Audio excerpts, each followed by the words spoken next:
Hi, I am Fung, Research Director at Dell'Oro Group, leading our research in data center infrastructure capex and server network connectivity.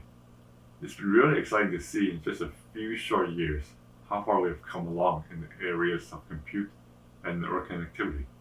In particular, we have seen a strong interest for SmartNICs and its potential to redefine the data center architecture. In this short video, I will share my thoughts on how the development and deployment of SmartNICs are coming along. Last year, the SmartNIC market was roughly $200 million and has potential to more than triple in the next 5 years. It's creating a lot of excitement among the major vendors, service providers, and end users.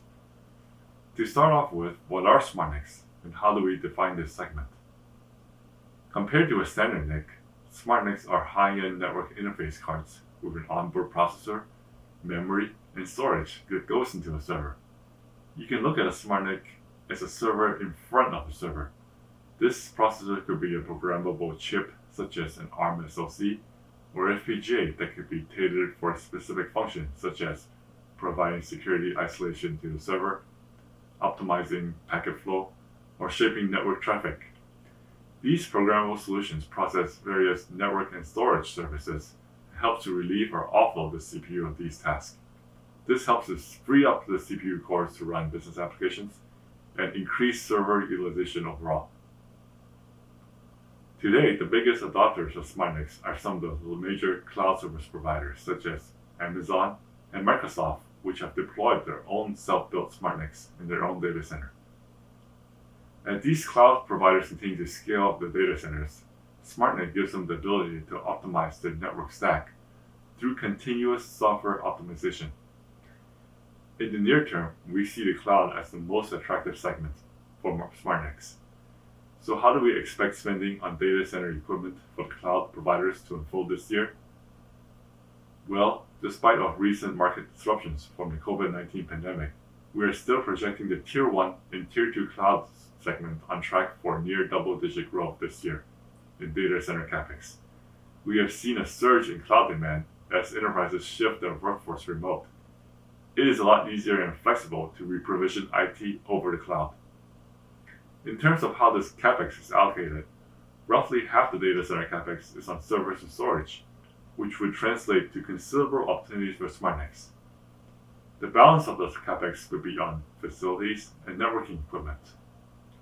Other market opportunities for SmartNICs include enterprise storage arrays and high-performance computing, and in the longer term, edge computing in telco networks. Most of the network adapter vendors have launched SmartNICs, and we are starting to see two vendor models taking shape. The first vendor model, which I have described, are SmartNICs that are built by the major cloud providers themselves. The second vendor model are products launched by the network adapter vendors. Some of the ones leading the way include Broadcom and Marvell, which have shipped products to some of the smaller Tier 1 and Tier 2 cloud accounts. Mellanox and Pensando Systems have also shipped products targeted for the cloud and enterprise compute and storage markets. Intel has a product ramping in the telco market for NFV and is looking to target other data center and edge applications. Other vendors include Xilinx, which has applied its expertise in FPGA to its product, and Eternity Networks has a product for the network edge. Conceptually, SmartNICs sound like a win-win situation, but there are some hurdles that the vendors need to overcome first.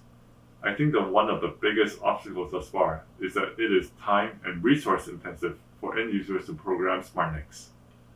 Amazon and Microsoft have large teams of engineers devoted to this effort, but the smaller cloud providers and enterprises do not. So some of the vendors have provided added support in shipping products preloaded with certain offload features included. For SmartNICs, there's also a significant price premium and power consumption premium over a standard NIC. Vendors are starting to close the gap. In the meantime, we're going to continue to see continued deployment of standard NICs for many applications. And connectivity must not be a bottleneck in extracting extra network performance from the server. So faster connectivity with 25 gig ports replacing 10 gig ports could be an enabler. 25 gig has seen strong adoption in the prior year, with most of the cloud and high-end enterprise workloads adopting 25 gig. Well, this pretty much wraps my update.